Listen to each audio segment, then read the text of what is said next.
All right, this is Ubaid on behalf of V Electronics. And in this video, we'll be talking about normal versus inferior goods. Okay, so when it comes to normal and inferior goods, okay, we're talking about value. Okay, what may be normal to one person may be inferior to another, but we all agree that the value in the market figures out whether this good is normal or inferior. Okay, so if the value in the market for a product, good, or service is high, then this is a normal good.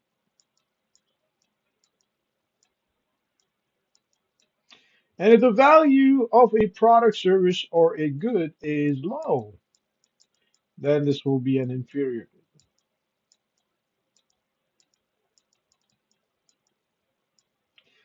good. Okay, and you move one step above on top of the ladder, and you also have luxury goods. So if the value goes up,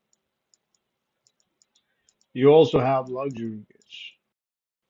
So you got luxury over here, so luxury goods. Okay, and one such example would be your vehicles. Okay, if the value of vehicle in the market is low because of whatever reason, maybe because um, that vehicle has too much of a mileage, maybe because it needs maintenance, maybe because it is being sold as is, it hasn't been certified, it hasn't been safety, whatever the reason might be. Okay, if the product, if the vehicle in the market has a low value, then it may be considered an inferior good. If the vehicle is safety, okay, if the vehicle is equipped with all the features, okay, that the consumers are looking for, okay, then obviously this is a normal good. And obviously, when you move one step above the ladder, okay, you climb one step up, you also have luxury good, whether this vehicle may be a rare vehicle or it could be a vehicle that consumers like.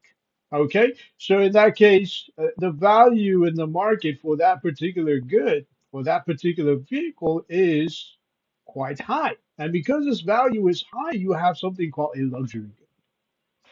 All right, now if you look at the price and quantity graph, and we're talking about quantity demanded over here, so this is your demand curve. Okay, as the price of a good goes down,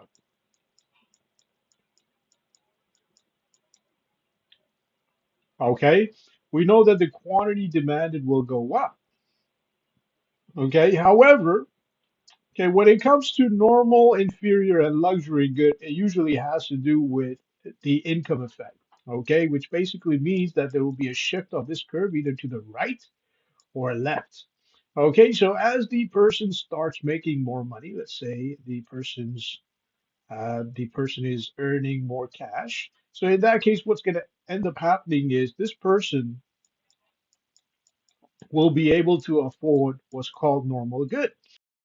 Okay, because obviously the purchasing power has gone up, as a result of which the person is now able to afford a normal good. Even though the price, okay, at each point is the same, the quantity in demand, okay, has gone up. Okay, as a result of which, okay, the person will be able to afford a normal good. Now, if the purchasing power of that individual goes down for whatever reason, let's say the income goes down, okay, then obviously he won't be able to afford a normal or luxury good. In that case, what's going to end up happening is this person, okay, will go ahead and buy the inferior good, okay, because that's exactly what fits in his or her budget constraint. Okay, and again, if the income goes down, there will be a shift to the left. Okay, rather than movement along the curve, we're talking about the shift of the curve. The movement has to do with the price going up and down. The shift of the curve has to do with the demand. Okay, if the demand changes, there will be a shift in the curve. Okay, as a result of which you'd either go for luxury, inferior, or normal good. Okay, so that's it for this video. On behalf of Electronics, this is Ubay. Have yourself a great day.